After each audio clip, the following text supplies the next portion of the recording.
तेणु भगवत गीता द्वादश अध्याय भक्ति जगह भगवान कहते कौन कहते ना पूजा पाठ ठारू जप श्रेष्ठ। जेते पूजा पाठ अच्छी सबुटा भगवान को सृष्टि ये भगवान को सृष्टि रे जी विरोध करिव कौन सी कथा को तार्थ इनडायरेक्ट से भगवान को विरोध करुछि। काहेकि ना सबु तो ईश्वर को सृष्टि तुम्हें किए तुम्हें या विरोध कल तुम्हें तो 2.5 दिनिया मानव एत बड़ विश्व ब्रह्मांड रे पृथ्वीर स्थिति किछि नहीं। कोटि कोटि ग्रह नक्षत्र तारागण शून्य रे भासुचंती तुम्हें किए कहिया पाए। तेणु जे प्रकृत भक्त जे प्रकृत साधक जे प्रकृत जोगी से कहा को किछि कुए नहीं। सबू कहीं कुए नहीं ना सबू ईश्वर को सृष्टि सबू ईश्वर करुचंती सबू ईश्वर कराउचंती जहा किछि करुचंती ए जगतर मंगल पाई जगतर कल्याण पाई। निज घरटा को किए केबे भांगी दिए। आपण माने घर करिचंती आपण घरटा आपण भांगी देबे आपण पिला छुआ को आपण मारी देबे आपण धन को नहीं कि बाहर फोपाड़ी देबे। तेणु भगवान को एटा गोटे घर से घरटा को से सृष्टि करिचंती से सूक्ष्म रही लीला खेला करुचंती से केमती भांगी देबे से केमती नष्ट कर देबे तांको पृथ्वी को से केमती ध्वंस करि देबे। कोटी भूमिकंप हैला कोटी बन्या हैला कोटी बात्या हैला आमर बोध हुए ता ठीक हो पारे भूल हो पारे सबकिछि तांकर मंगल पाई सृष्टिर मंगल पाई से करुचंती। तेणु आमर ए विषय किसी भाविबार नहीं। आमको थरे निर्देश होता मु अनंत मो विषय केही केबे किछि जानी नांदे मु जहा को जणाए से सेतिकी जाने। तेणु तू सब किछि मनरू छाड़ी दे मो विषय चिंता करना तू खाली मते भल पा आ मो पाखरे निजको समर्पण करी दे आओ मोर पित्यार्थे तू कर्म कर। तापरठू मु केबे विशेष शास्त्र पढ़े नहीं ये सत्संग कोटे शुणिया को जाई नहीं जहाँ गुरु पाखरु शुणी थी आओ गुरुदेव जो उपदेश देते मुझे ही पालन करे वैराग्यर सहित अभ्यास करे जहाँ फल जी ज्ञान मो भीतर आसी कथा आश्रम को आसुवा लोक मान आगरे श्रद्धालु को आगरे परिप्रकाश करे। तेणु आमर एत बड़ सृष्टि ताको समीक्षा करवा आलोचना करवा दरकार नहीं। आमे 2 जन लोक गोटे आंब तोटा को गले जन लोक पचारा भाई आंब तोटाटा केते एकर ये केते प्रकार आंब ए तोटारे लगी ये आंब केते केते मासरे फले ये आंब गछरे फलिले ये कौन हुए ये आंब जदि बिक्री हुए पैसा आसिले कौन हुए गोटे कथार अनेक कथा आसो आज्ञा से पैसा भी कौन काम लगे। आउ जड़े गला कहला भाई ये आंब बगीचा बहुत सुंदर लगुच गोटे आंबटे दब कि से खाइला शोईगला ये पचारि पचारि समय पलैला ये खाई शोईगला।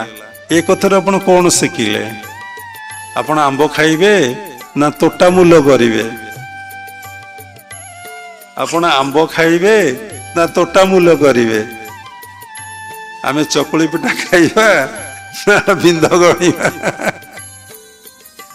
तेणु गुरुदेव कहते तुम्हें आग भगवान को एड्रेस जानिया पूर्वर भगवान को ठिकाना जानिया पूर्वर निजर एड्रेस निजर ठिकानाटा तुम्हें जान मु किए केउठी थिले केउठा को आसीची कौन पाई आसीची आ केउठा को जीवी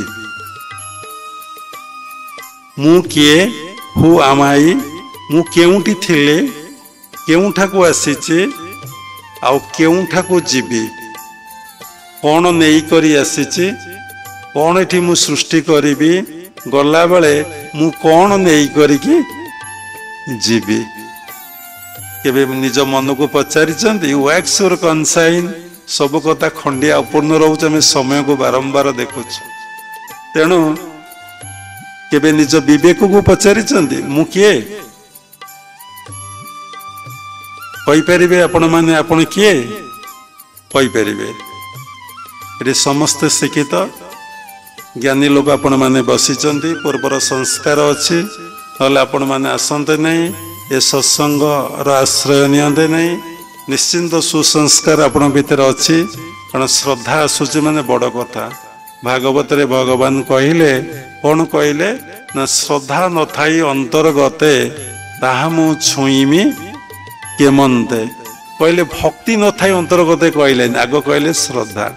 ତେଣୁ ଭଗବାନ ଭଗବତ ଗୀତାରେ କହିଲେ ଶ୍ରଦ୍ଧାବାନ ଲଭେତେ ଜ୍ଞାନଂ ତତ୍ପର ସଂ ଜିତେନ୍ଦ୍ରିୟ ଜ୍ଞାନଂ ଲବ୍ଧା ପରାଂ ଶାନ୍ତି ମଚିରଣେ ଅଧିଗଚ୍ଛତି।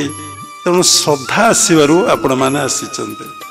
ତେଣୁ ଆପଣ ସତ୍ସଙ୍ଗର ଆଶ୍ରୟ ନେଲେ ମୁଁ କିଏ, କେଉଁଠି ଥିଲି, କେଉଁଠାକୁ ଆସିଛି, ଆଉ ଏଠି କ'ଣ କର୍ତ୍ତବ୍ୟ କର୍ମ କରିବି, ଏବଂ କ'ଣ ମୁଁ କେବେ ଯିବି, କୋଉଠିକି ଯିବି, ଆଉ ଗଲେ ଆସିବି ନା ଆସିବି ନାହିଁ। ମୁଁ ଗଲେ ଆସିବି ନା ଆସିବି ନାହିଁ। ଯୋଉ ଟଙ୍କା ପଇସା ଘର ଦ୍ୱାର ଜମି ବାଡ଼ିରେ ସମସ୍ତ ସମୟ ବିନିଯୋଗ ମୁଁ କରିଦେଲି, ଆକୁ କ'ଣ ସତରେ ମୁଁ ଛାଡ଼ିକି ଚାଲିଯିବି? ଖାଲି ଯିବି? ଆଉ ଶେଷ ବେଳର କଥା, କେମିତି ମଲା ବେଳର ଅବସ୍ଥା ମୋର। ସତରେ ଆଜି ଚାଲି ଆସିଛନ୍ତି, ଆଉ 10 ବର୍ଷ ପରେ ଯେ ଏଠାକୁ ଚାଲି ଆସିବେ ଆଉ ମାନେ ନାହିଁ।